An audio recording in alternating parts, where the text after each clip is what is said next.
सोचिए, जब पैसा सिर्फ कागज बन जाए तो क्या काम आता है। दो दोस्तों की कहानी में इसका जवाब छिपा है। एक दोस्त ने मजाक में कहा था, बुरे वक्त में गांव ही याद आएगा, और ये बात सच हो गई। अचानक दुनिया में एक बड़ा संकट आया और शहर में रहने वाला अजय रातों रात कंगाल हो गया।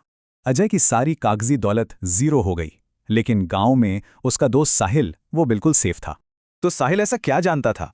उसने बताया कि उसकी सारी दौलत 6 असली एसेट्स में थी। तो चलिए देखते हैं ये एसेट्स क्या हैं। नंबर 1, और ये सबसे जरूरी है, प्रोडक्टिव लैंड, यानी ऐसी जमीन जो खाना उगा सके। जब पैसा किसी काम का नहीं तो यही सोना है। जैसे जर्मनी में हुआ, बैंकर की सेविंग्स खत्म पर किसान अपनी फसल से अमीर बन गया। सीधी सी बात है। अब आते हैं नंबर 2 पर, एक ऐसी चीज जो हजारों सालों से कीमती है, गोल्ड। ये कोई इन्वेस्टमेंट नहीं बल्कि एक इंश्योरेंस है। जब सब कुछ फेल हो जाए ये काम आता है। फ्रांस की क्रांति में भी यही हुआ। जिन्होंने पेपर मनी को सोने में बदला वो बच गए। ओके, अगला एसेट तो रोज की जिंदगी के लिए बहुत जरूरी है। देखते हैं क्या है। वो बिजनेस जो जरूरी सामान बेचता हो, जैसे खाना, फ्यूल या दवाइयां। इसकी वैल्यू कभी कम नहीं होती।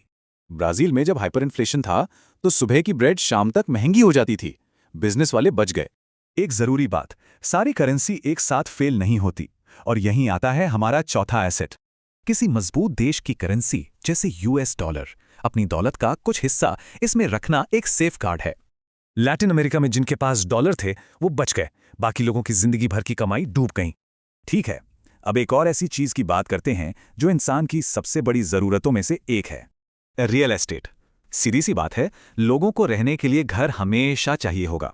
इसका मूल्य बना रहता है। जर्मनी में बिल्डिंगों की कीमत अरबों में पहुंच गई, पर बिल्डिंगें तो अपनी जगह रहीं, उनकी असली कीमत बनी रही। और अब आखिरी और सबसे पावरफुल एसेट, जिसे कोई छीन नहीं सकता, ना ही उसकी वैल्यू कम कर सकता है, असली स्किल्स। मतलब मैकेनिक, प्लम्बर, डॉक्टर, इनकी जरूरत हमेशा रहती है, चाहे जो हो जाए।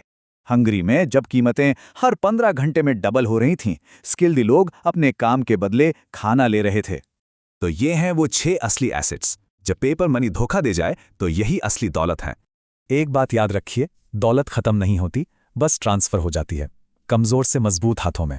तो इतिहास से एक बड़ा सवाल उठता है, अगले संकट में दौलत किसके पास ट्रांसफर होगी?